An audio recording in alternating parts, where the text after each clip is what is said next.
Assalamualaikum warahmatullahi wabarakatuh. Kita bertemu kembali pada mata kuliah Metode Arkeologi 1. Pada pertemuan kali ini materi akan difokuskan dalam kajian survei. Survei di sini yaitu bagaimana teknis dalam menemukan situs atau survei arkeologi. Bagi profesi arkeolog, survei merupakan kegiatan awal dalam melakukan penelitian. Survei memiliki arti menemukan sebuah potensi tinggalan arkeologi yang baru. Nah, bagi kalian yang suka dengan tantangan, suka dengan petualangan, suka jalan-jalan, kegiatan survei merupakan bagian yang paling menyenangkan dari sebuah profesi arkeologi. Oleh karena itu tidak jarang survei dalam melakukan survei para calon-calon arkeolog atau para arkeolog profesional akan menemukan pengalaman baru.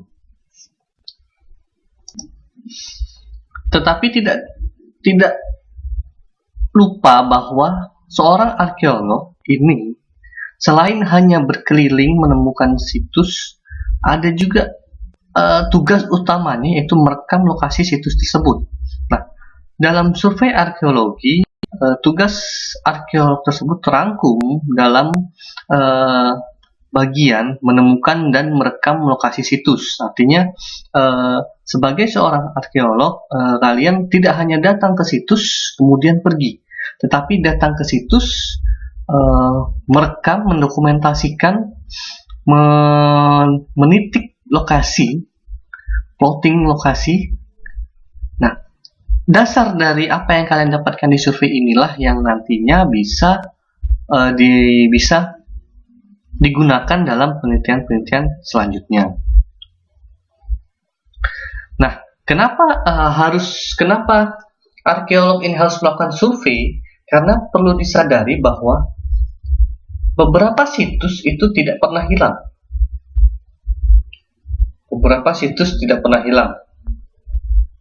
Ingat materi minggu lalu bahwa situs tinggalan arkeologi ini terdeposit.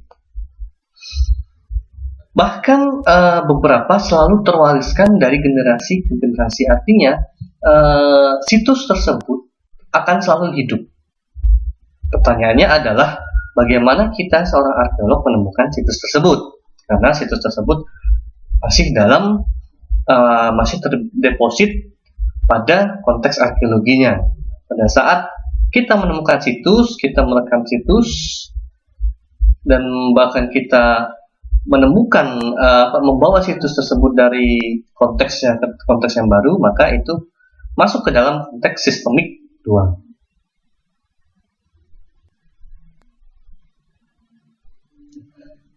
Yang perlu disadari adalah situs-situs tersebut, situs-situs arkeologi ini umumnya atau mayoritas memang terletak di lokasi-lokasi yang sangat susah untuk dijangkau oleh arkeolog. Situs-situs ini terletak tersembunyi, terpendam di dalam tanah, tenggelam di dasar laut, atau bahkan tertutupi hutan lebat. Karena itulah tugas arkeolog itu untuk menemukannya. Kalau situs tersebut bisa dilihat terletak di kota, artinya arkeolog tidak usah menemukannya karena situs tersebut sudah muncul dengan sendirinya. Berbeda dengan situs-situs yang letaknya jauh atau sulit diakses oleh manusia sekarang. Kita harus menemukannya. Oleh karena itu, karena erat kaitannya dalam melakukan survei, seorang arkeolog ini memerlukan kemampuan praktis dalam mengolah informasi dan mengamati gejala keberadaan situs. Kemampuan praktis, dia harus bisa melihat gejala di lingkungan, wilayah-wilayah mana atau titik-titik mana yang mungkin berpotensi memiliki tinggalan arkeologi di dalamnya.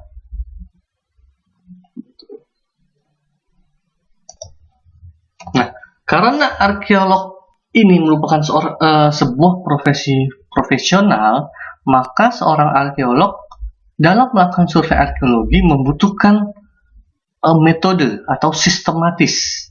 Jadi berbeda dengan jalan-jalan, berbeda dengan hanya susur sungai, susur hutan. Dalam metode survei arkeologi harus ada metode, harus ada sistem yang membatasi, yang mengatur seorang arkeolog ini dalam melakukan survei. Dan tidak lupa bahwa tujuan dari metode survei yang dilakukan seorang arkeolog profesional itu untuk melakukan pengamatan tinggalan arkeologi di lapangan guna memperoleh gambaran tentang potensi data arkeologi di suatu tempat atau pada masa lalu. Nah, selanjutnya dalam profesi arkeologi atau survei dalam ilmu arkeologi dibedakan jadi 3 macam. Survei permukaan, survei bawah tanah, dan survei udara. Survei permukaan dibedakan menjadi cara melakukannya, menjadi survei sistematis dan tidak sistematis. Bawah tanah dibedakan menjadi cara melakukannya, menjadi survei dengan metode logam, detektor logam, dengan magnetometer atau dengan ground penetration radar. Sedangkan survei udara bisa dilakukan dengan foto udara ataupun citra satelit. Yang pertama yaitu survei permukaan. Survei permukaan tidak sistematis atau unsystematic. Nah, survei permukaan tidak sistematis, cara kerjanya dengan berjalan di seputar area tertentu untuk mencari dan menemukan artefak dan fitur-fitur yang mengindikasikan keberadaan situs. Berjalan tanpa adanya sistem. Jadi hanya mengitari lokasi tersebut, hanya mengitari lokasi yang berpotensi memiliki tinggalan arkeologi. Nah, kemudian artefak-artefak yang artefak dan fitur yang ditemukan akan dicatat dan ditandai dalam peta, sehingga kita memiliki data titik-titik lokasi tinggalan arkeologi tersebut. Nah, kelebihan dari survei tidak sistematis ini yaitu sederhana, artinya dalam melakukan survei kita tidak perlu membuat grand design survei terlebih dahulu, hanya dengan datang ke lokasi, kemudian berputar, dengan menyiapkan alat-alat untuk perekaman data. Yang kedua, fleksibel. Artinya, sangat tergantung kepada kasus di lapangan. Apabila di lapangan kita menemukan potensi baru di wilayah situs tersebut, misalnya di sebuah kawasan A, kita melakukan survei, dan ada titik-titik potensi temuan situs, lokasi, sebut saja BCDE. Nah, kemudian ternyata wilayah yang paling kaya akan potensi dan bervariasi ini wilayah D. Dengan survei tidak sistematis, kita bisa langsung berpindah, memfokuskan pada wilayah D. Artinya sangat-sangat fleksibel. Memungkinkan anggota tim penelitian untuk memfokuskan perhatiannya pada area yang terbukti mengandung banyak tinggalan arkeologi tersebut. Jadi melihat wilayah D tadi, karena wilayah D tadi merupakan wilayah yang paling kaya tinggalan arkeologinya, maka mudah untuk mengarahkan semua arkeolog yang tadinya beroperasi di wilayah BCD, kemudian beralih ke wilayah D semua. Juga survei unsystematic ini juga berfungsi menghindari gejala-gejala alam, topografi misalnya pada saat survei di lokasi A dengan survei unsystematic, kita menemukan bahwa jalur survei yang kita akan telusuri merupakan wilayah dengan hutan yang sangat lebat. Nah, kita bisa saja merubahnya karena ini sifatnya sangat fleksibel. Tetapi dalam survei permukaan ini juga terdapat kekurangan. Yang pertama yaitu berpotensi bias. Kenapa bias? Karena fleksibilitasnya yang sangat tinggi tadi. Fleksibilitas yang sangat tinggi tadi berpotensi bias. Ternyata wilayah yang rimbun, yang tertutup rumputan, hutan, bukan tidak mungkin di dalam sana tidak ada tinggalan arkeologi, justru mungkin di sana paling banyak. Artinya itulah yang akan menjadikan bias. Hasilnya kurang representatif karena bisa saja kasuistik tadi apabila didalami daerah-daerah yang tidak berpotensi, justru daerah-daerah tidak berpotensi tadi yang ada tinggalan arkeologi dalam jumlah banyak. Artinya inilah yang menyebabkan hasilnya kurang representatif. Yang terakhir, menyulitkan dalam memperoleh gambaran tentang distribusi tinggalan arkeologi. Kenapa menyulitkan? Karena sifatnya yang fleksibel, jadi dia berubah. Jadi seorang arkeolog yang melakukan survei tidak sistematis akan sulit mendapatkan data yang komprehensif yang bisa menggambarkan secara merata sebuah kawasan situs. Tuh. Nah, yang selanjutnya survei permukaan sistematis atau sistematik. Nah, survei permukaan yang sistematis yaitu survei permukaan yang dilakukan dengan mengikuti pembagian-pembagian area. Jadi area yang luas tadi, area yang akan disurvei dibagi-bagi terlebih dahulu. Baik itu dalam bentuk grid, nanti kita akan lebih lanjut perkenalan dalam bentuk grid. Baik itu dalam bentuk transect. Nah, arkeolog terlebih dahulu membagi wilayah survei dalam bentuk grid atau transect. Ini yang seperti merupakan lanjutan dari cara survei sistematis. Karena survei sistematis ini merupakan survei yang dilakukan dengan membagi area berdasarkan grid atau transect. Oleh karena itu, arkeolog sebelum melakukan survei harus membuat grid dan transect itu. Sedikit lebih rumit. Berbeda dengan cara unsistematik, arkeolog tidak harus membuat grid, tidak harus membuat desain. Cukup datang ke lokasi kemudian keliling. Tapi beda saat sistematik. Arkeolog harus terlebih dahulu membuat grid, harus terlebih dahulu membuat transect. Gitu ya.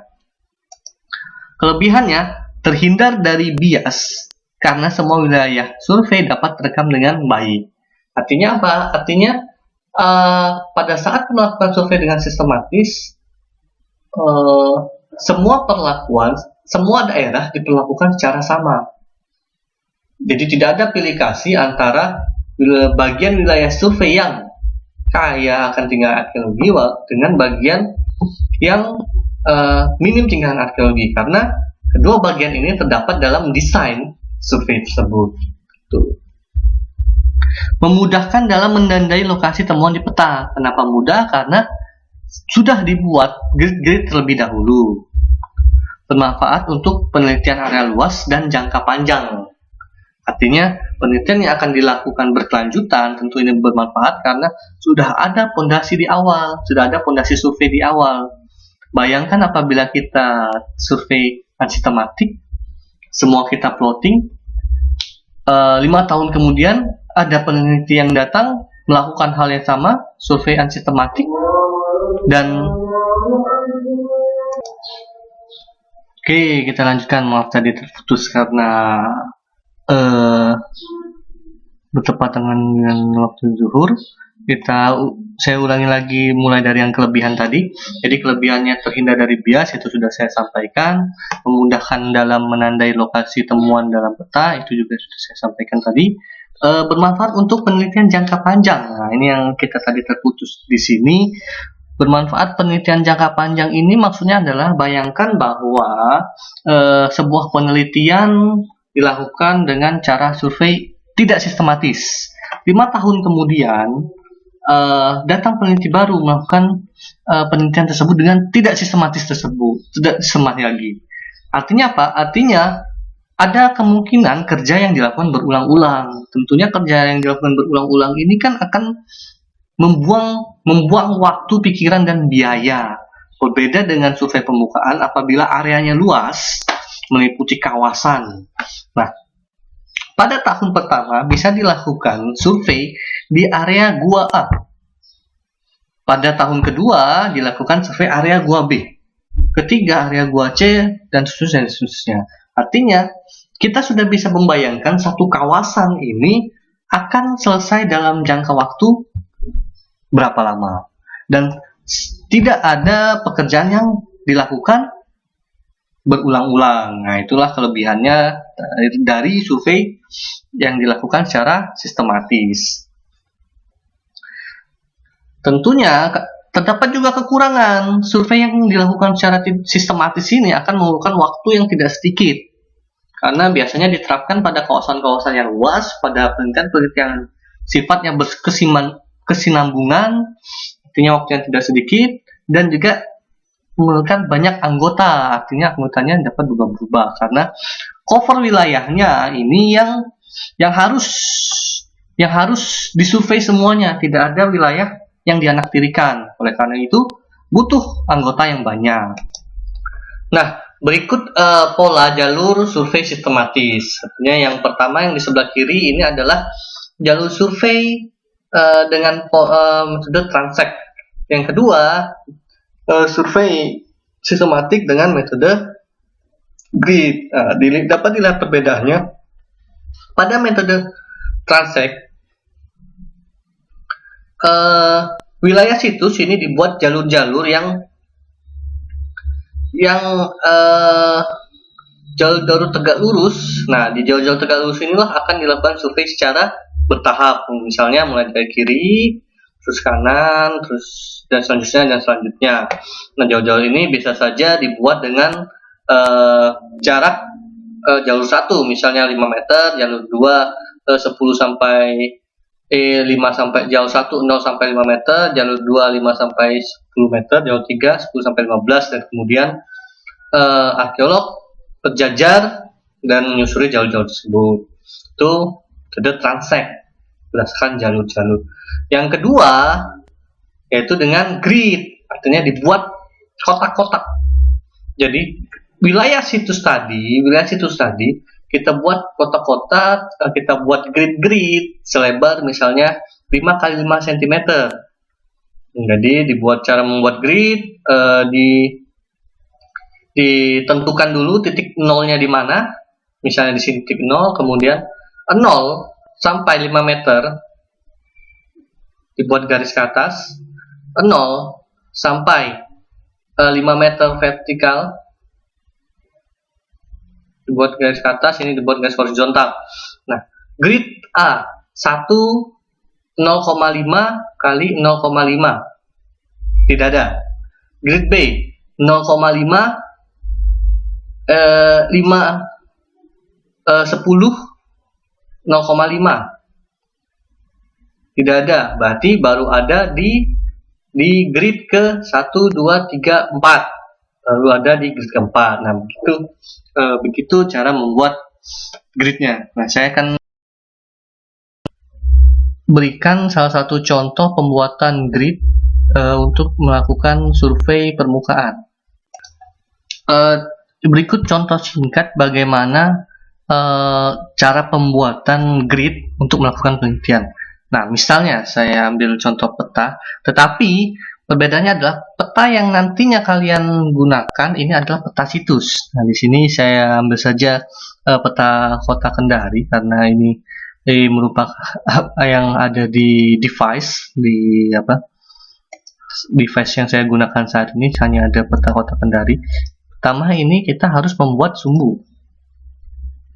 Kita tentukan dulu datum poinnya, titik awal 0,0-nya, misalnya di sini. Ini adalah sumbu X.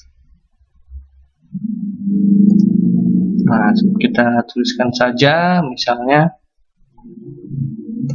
insert text, hanya contoh, ingat, hilang. Ini tadi.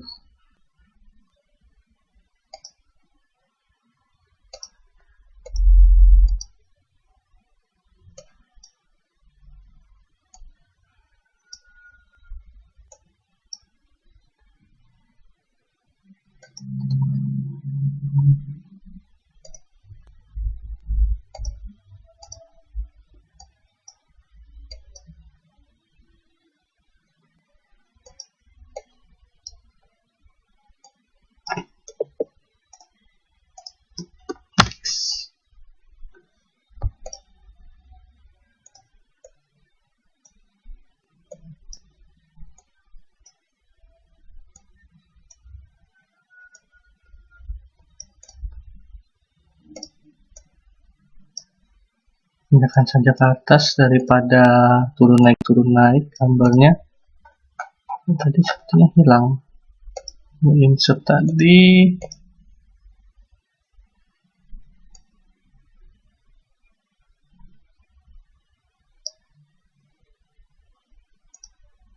Tombol X, kemudian kita buat juga sumbu Y. Ini saya buat dengan cepat saja karena ini hanya untuk contoh. Tapi yang lebih baik apabila menggunakan aplikasi pendukung seperti QGIS atau Corel atau AutoCAD. Ini sebut saja sumbu Y.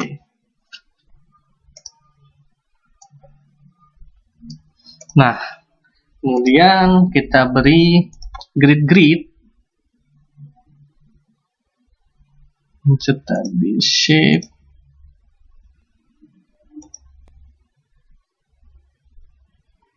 Satu.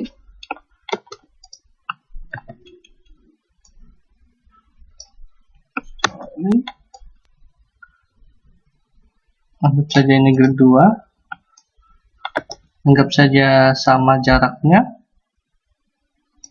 Grid 3. Grid 4. Kemudian kita beri tanda.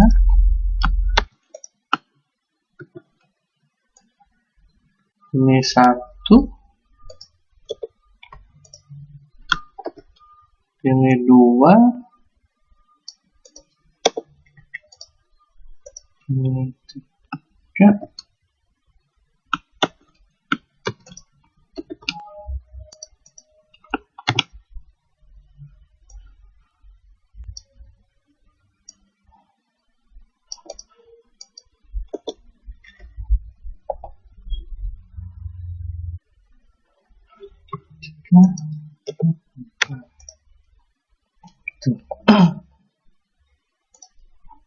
Kemudian kita buat grid yang horizontal. Oke, 4 grid cukup.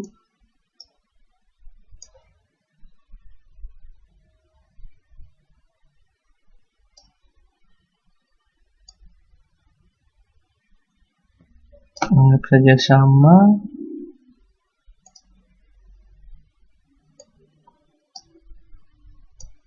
Anggap saja jaraknya sama. Grid kedua.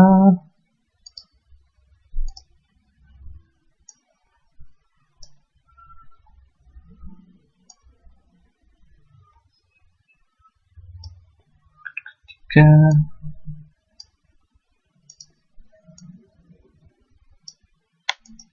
Enggak miring. Terus lagi. Oke. Bisa berempat. Oke.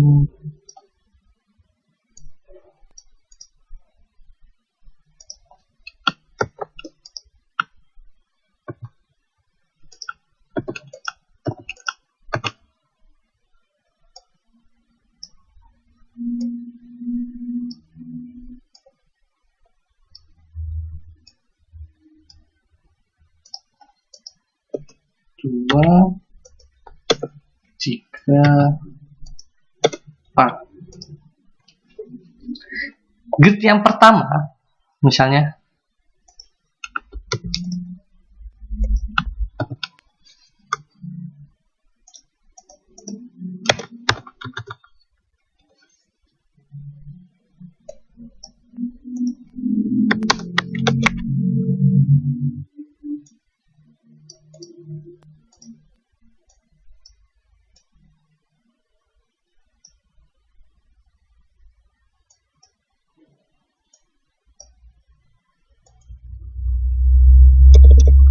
Saya buat saja G1 supaya bisa masuk di kotak.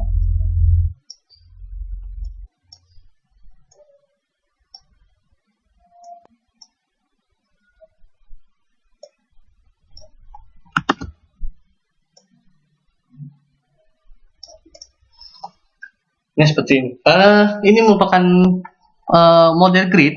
Yang pertama harus ada peta dasar, peta situs atau topografi situs. Kemudian dari peta dasar ini kita buat garis melintang X, garis melintang Y sebagai penentu garis batas. Kemudian kita beri area-area yang berukuran sama, atau area-area yang ukurannya kita tentukan, misalnya berjarak 5 setiap 5 meter. Satu titik koordinat 5 meter lagi, satu titik, 5 meter lagi, satu titik, 5 meter lagi, satu titik. Tapi dapat pula apabila dalam kasus-kasus tertentu kalian ingin membuat grid-grid dengan ukuran 5x10. Misalnya dari 0, dan lebih mudah di sini kita buat 0.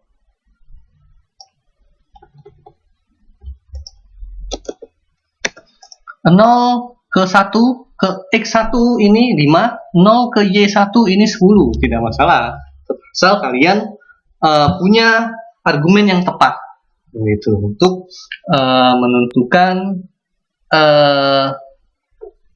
penamaan gridnya gitu ya. Misalnya yang dilakukan arkeolog adalah hari pertama menyelesaikan grid 1, kemudian berikutnya hari kedua menyelesaikan grid 2, dan seterusnya. Itu. Untuk pertamaan ini disesuaikan dengan arkeolog itu tersendiri. Apabila dia ingin menamakan acak G1, G2 itu bisa saja, atau dia ingin menentukan bahwa hari ini survei di sini, besok survei di grid G2 di sini, itu bisa saja. Asal lagi-lagi harus ada perencanaan. Kenapa dibuat berpindah-pindah seperti ini? Nah, ada baiknya karena dari awal itu sistematis, maka setiap mengadakan survei, setiap melakukan perjalanan survei harus sistematis juga, jadi harus teratur. Misalnya hari pertama di sini, hari kedua berpindah ke sini, hari kedua berpindah ke sini, hari ketiga ke sini, hari keempat ke sini, hari kelima ke sini, dan seterusnya sampai selesai. Gitu ya. Ini adalah cara dalam membuat survei dengan grid. Oke. Lanjutkan materi. Nah, selanjutnya dengan transect sebenarnya hampir sama dengan grid. Bedanya adalah dia tidak memiliki batasan wilayah-wilayah. Artinya pada transect ini hilang bagian-bagian yang ini hilang. Ini ya itu.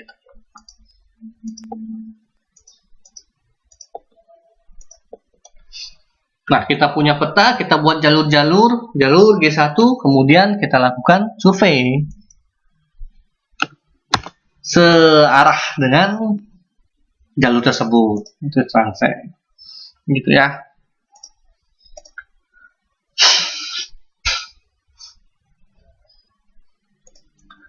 Nah, yang kita di dalam pembuatan jalur grid, di dalam pembuatan sistem survei dengan sistem grid, dimungkinkan apabila membuat grid di dalam grid. Apabila temuan tersebut memiliki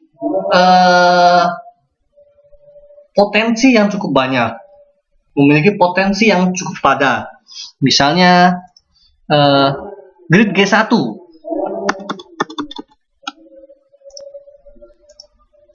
Grid G1. Nah, kita ingin membagi lagi grid G1.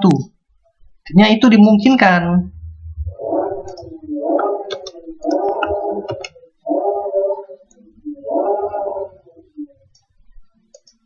Tapi mungkin lebih bagus apabila dikasih garis putus-putus. Misalnya mana garis putus-putus?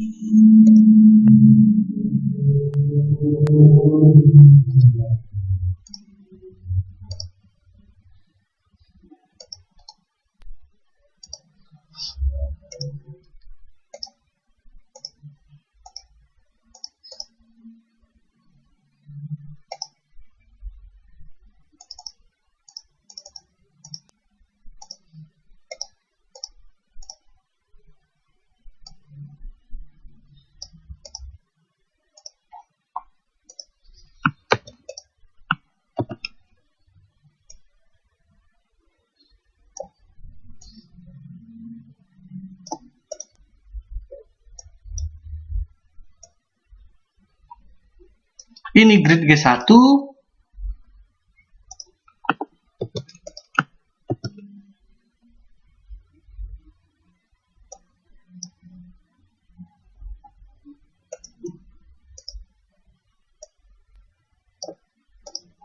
Mungkin dibuat G1A. Bisa.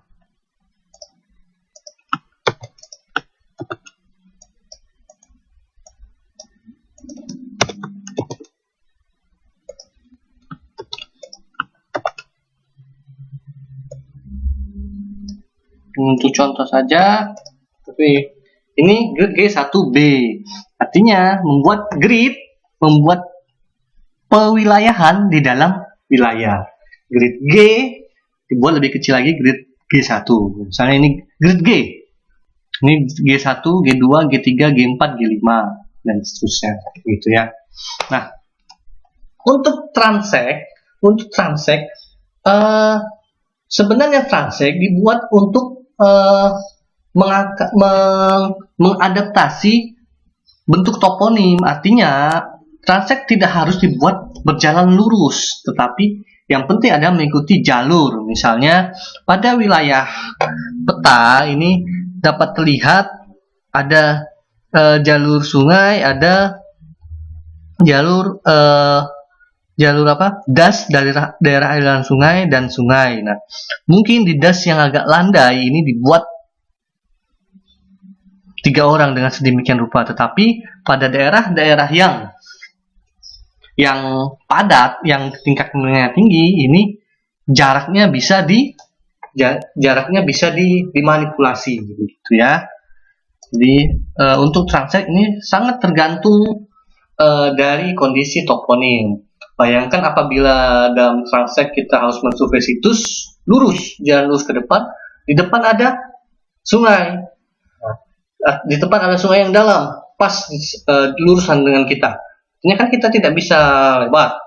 Nah, kita bisa mencari jalan, tetapi harus kembali pada jalur yang tadi. Gitu. Tetap ada pedoman yaitu pada jalur tersebut. Itulah transek. Nah, tentunya dalam melakukan survei arkeologi, selain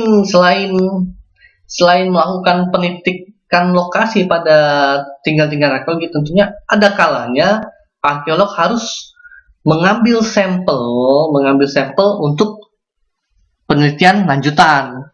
Nah, jarak ideal dalam pengambilan sampel permukaan yang terlihat oleh mata yaitu 1 meter kiri dan 1 meter ke kanan. Artinya radius 1 meter dari wilayah kita berjalan. Itu adalah jarak ideal. Tapi lagi-lagi ini kembali ke kasusnya tadi. Apabila untuk kasus-kasus yang dengan potensi tinggalan arkeologi yang cukup besar, cukup bisa dilihat oleh mata telanjang, ini bisa dilakukan dengan jarak yang diperlebar. Tapi apabila tujuan kita merupakan tinggalan-tinggalan arkeologi dengan ukuran yang bahkan susah untuk dilihat dengan mata telanjang, artinya kita harus fokus pada satu jalur atau satu wilayah yang kecil, supaya survei yang kita lakukan, supaya penarikan sampel yang kita lakukan bisa seksama. Nah, kenapa penarikan sampel ini dibutuhkan dalam survei arkeologi? Yang pertama, karena arkeolog ini harus sadar bahwa mereka itu manusia. Jadi arkeolog dengan kesadarannya sadar bahwa tidak mampu menyurvei seluruh wilayah situs secara bersamaan. Oleh karena itu, dia harus menentukan prioritas. Ada skala prioritas dalam melakukan survei sesuai dengan tujuan penelitiannya. Yang kedua, ketidakmampuan arkeolog ini bisa karena keterbatasan waktu dan dana yang dimiliki. Artinya, kita harus sadari bahwa dalam melakukan pekerjaannya, arkeolog ini terbatas oleh waktu dan dana. Oleh karena itu, pengambilan sampel ini perlu menjadi pemahaman sehingga membuat kerja seorang arkeolog itu menjadi sangat efektif. Oleh karena itu, ada beberapa cara yang bisa dianggap sebagai cara seorang arkeolog dalam penaukan sampel yang dianggap bisa mewakili populasinya. Cara pertama yaitu dengan memilih sampel berdasarkan angka terpilih dari sebuah tabel angka acak. Artinya sampel dengan cara acak. Memilih sampel berdasarkan angka terpilih dari sebuah tabel dengan cara acak. Artinya kita arkeolog saat melakukan survei, saat mengambil sampel dengan acak, ketemu tinggalan ambil, ketemu tinggalan ambil. Apabila tidak bertemu, ketemu yang double, bisa jadi satu saja yang diambil, yang satunya tidak. Atau bisa juga dua-duanya. Jadi tidak ada batasan-batasan, tidak ada batasan tertentu dalam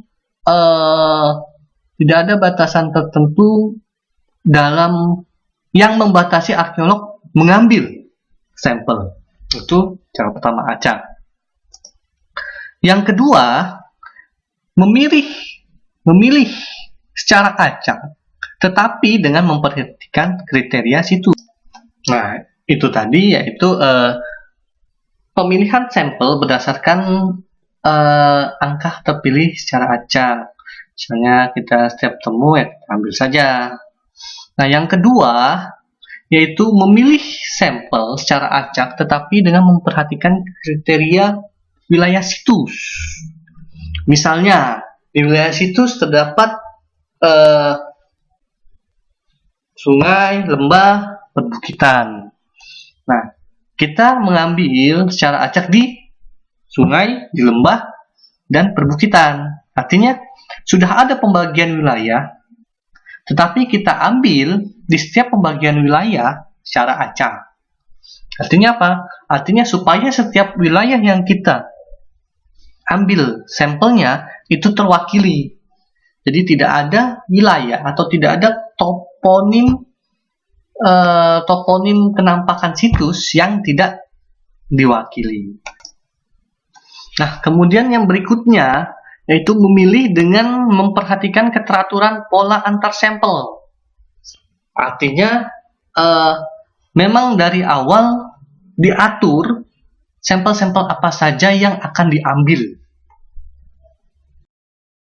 Sebuah wilayah, dalam penelitian kita hanya memerlukan sampel berupa alat batu. Artinya yang diambil hanya alat batu saja. Tidak perlu mengambil gerabah, mengambil alat tulang. Yang diperlukan adalah alat batu, yang diperlukan adalah gerabah dengan motif garis. Artinya hanya gerabah dengan motif garis yang diambil. Gerabah dengan motif titik, gerabah dengan motif tekan, diambil. Itu adalah memilih dengan memperhatikan keteraturan antar sampel. Yang terakhir yaitu sampel ditarik secara sistematis tetapi diacak menurut pola acak tertentu. Nah, contohnya sampel dibuat dalam bentuk kriteria-kriteria yang misalnya di lapangan kita memerlukan sampel alat batu, alat tulang, dan gerabah. Artinya itu kriteria yang kita tentukan. Nah, permasalahan sampelnya yang diacak, yang diambil ini terserah. Jadi ada sampel alat tulang itu diambil, semua sampel alat tulang diambil, semau-mau kita. Tetapi kriteria sistematisnya jelas, sampel alat tulang. Nah, berbeda dengan yang sudah teratur ini. Yang sudah teratur ini kita sudah menentukan dari awal sampel yang akan kita ambil, sampel alat tulang yang memiliki, artinya itu yang kita ambil. Adapun sampel alat tulang lain itu tidak diambil, gitu ya. Itu perbedaannya dengan yang kedua. Berikutnya survei bawah tanah. Nah, dalam dunia arkeologi, dalam ilmu arkeologi ini survei bawah tanah harus dilakukan dengan alat bantu, tentu saja. Alat bantu yang pertama yaitu detektor logam. Detektor logam berguna menemukan benda-benda berbahan logam yang terpendam dalam tanah. Detektor logam ini bekerja menghantarkan gelombang magnetik melalui kumparan transmitter. Di detektor logam, artinya survei bawah tanah, kita tidak bisa menafikan bahwa seorang arkeolog, manusia yang terbatas untuk mengakses penglihatannya, mengakses apa yang terlihat di dalam tanah. Karena itu kita membutuhkan alat bantu yaitu detektor logam. Itu. Misalnya cara penggunaan detektor logam ini yang paling umum, alat survei yang paling umum digunakan ya, terbuat dari logam dan tanah liat yang telah melalui proses pembakaran atau kerabu.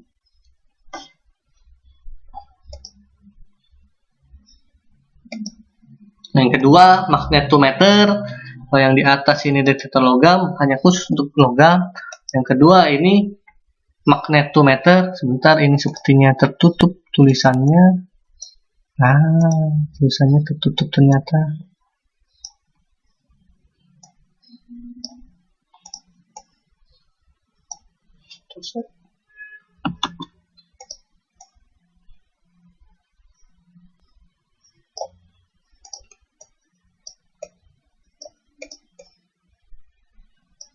Oke, yang pertama detektor logam, yang kedua ini magnetometer.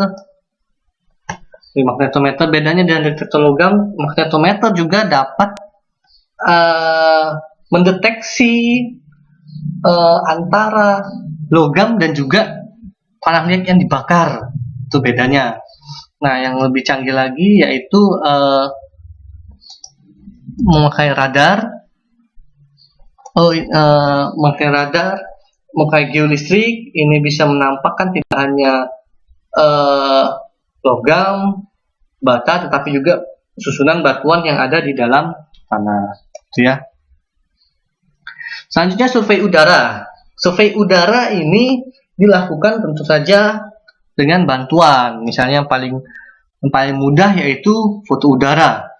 Foto udara ialah gambar rupa bumi yang diambil dari pesawat terbang dengan dilengkapi kamera beresolusi tinggi. Kalau saat ini foto udara bisa juga diambil dengan kamera beresolusi tinggi seperti melalui drone, itu bisa. Ada dua jenis yang ini perlu diperhatikan, dua jenis dalam pengambilan foto udara, vertikal dan juga miring. Vertikal dan juga miring. Kedua jenis pengambilan foto udara ini akan mengakibatkan perbedaan visualisasi dari suatu situs. Nah, foto miring berguna untuk memperoleh efek pictorial perspektif, memberikan hubungan antara temuan dan lanskap. Artinya hubungan temuan dengan keadaan lokasi di sekelilingnya. Itu digunakan foto miring. Nah, sedangkan yang foto yang vertikal ini berguna untuk memberikan gambaran tegak lurus. Tegak lurus. Karena dia tegak lurus, tepat dari atas, maka dimungkinkan untuk mendapatkan peta dan denasitus. Itu ya, yang penting. Jadi kalau kalian ingin memperlihatkan landscape, konteks dari sebuah tinggalan arkeologi, maka gunakan foto dari sudut yang miring. Tetapi kalau kalian ingin memperlihatkan pemetaan atau denah dari sebuah situs, maka gunakan foto yang secara vertikal. Ini penampakan dari foto. Yang sebelah kanan ini miring, yang sebelah kiri ini vertikal. Vertikal ini untuk denah, miring ini untuk menampakkan konteks sekeliling. Bagaimana bentuk. Kalau dari atas kan tidak terlihatan bentuknya seperti apa. Tapi pada saat foto miring, ternyata bentuknya tidak rata, begitu ya. Nah, perlu diperhatikan juga bahwa foto udara ini dapat memperlihatkan kondisi landscape dari sebuah situs. Nah, yang perlu saya adalah adanya crop marks. Crop marks ini kondisi tanah, kondisi pendukung, lapisan tanah pendukung di bawah tanaman ini dapat mengindikasikan kondisi bentuk permukaan yang terlihat dari udara terhadap tumbuhan yang ada di bawah di permukaan tanah dapat mengindikasikan bagaimana permukaan tanah di bawah tumbuhan tersebut. Misalnya, apabila tumbuhan tersebut memiliki ciri yang rimbun, yang lebat, maka dimungkinkan bahwa tanah di bawahnya merupakan wilayah yang kaya akan sumber makanan, merupakan tanah yang gembur. Dan apabila sebaliknya bentukan dari tampilan permukaan tumbuhan yang menunjukkan negatif, artinya seperti tidak bisa ditumbuhi, kering, maka wilayah tanah di bawahnya merupakan wilayah-wilayah yang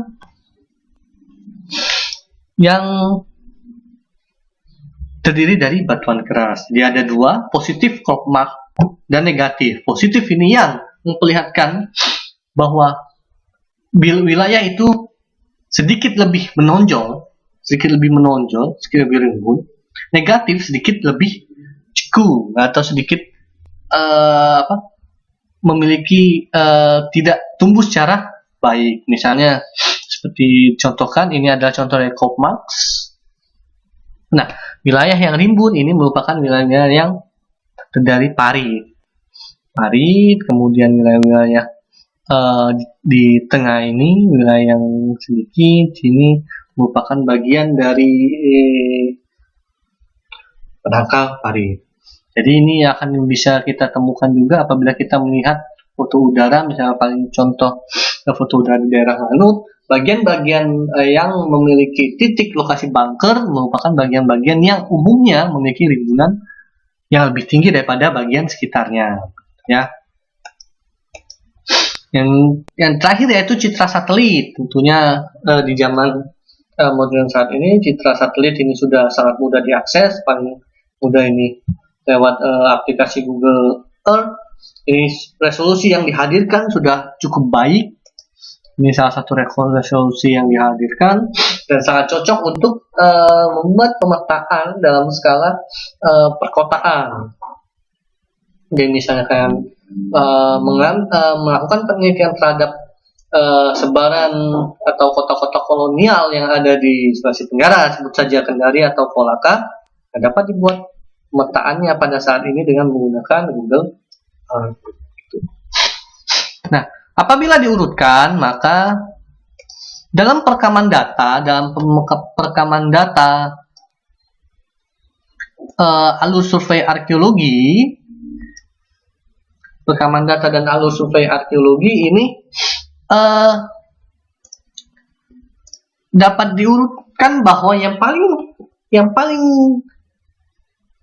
paling lingkupnya paling kecil dengan tingkat ketelitian paling tinggi yaitu ekskavasi arkeologi. Itu. Lingkup paling kecil, ketelitian paling tinggi. Skala kawasan dengan tingkat ketelitian lebih rendah daripada lingkup ekskavasi yaitu rekaman data dengan geoelektrik dan geomagnetik. Semakin tinggi survei udara.